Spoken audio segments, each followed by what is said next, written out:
Pekný deň vám prajem. Ukážeme si poslednú vec a to je vytvorenie sitemap pre Google a vyhľadávače, aby vás mohli jednoduchšie indexovať a určite vám to pomôže v dostávaní sa na prvé stránky vo vyhľadávaní. Takže, keď máme už stránky vytvorené, takisto napríklad ako ja som vytváral túto stránku, tak klikneme na hore Tools, Sitemap a zobrazí sa nám takéto okno. Do horného riadku napíšte meno vašej domény, pokiaľ ste si už zaregistrovali Vodahost. Pokiaľ ešte nie, tak určite si pozrite webhosting Vodahost záložku na mojich web stránkach a zoznámte sa s týmto webhostingom.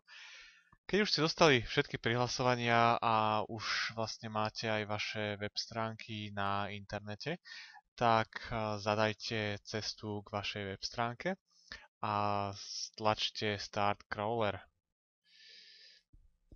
Za chvíľočku vlastne zistí tento crawler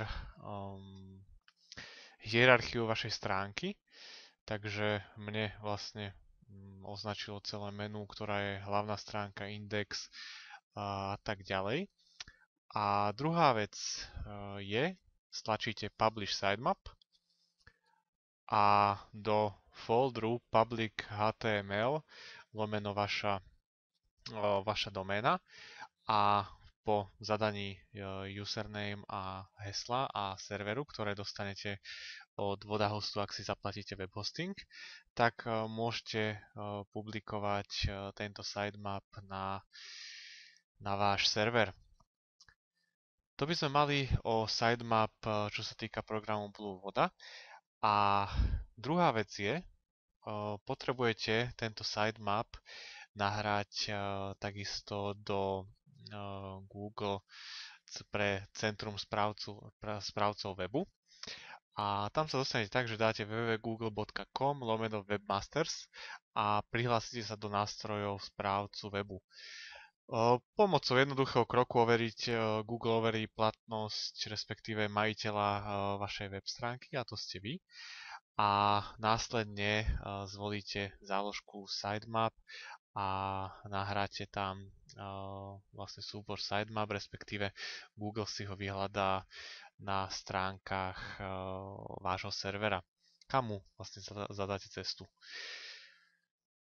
Takže ukázali sme si, ako vás Google lepšie a ľahšie bude indexovať.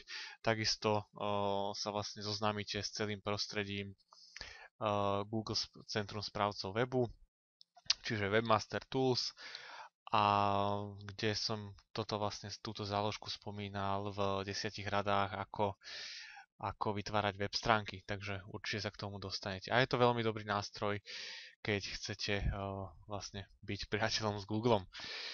Takže ja vám prajem pekný zvyšok dňa, ďakujem za pozeranie, majte sa, ahojte.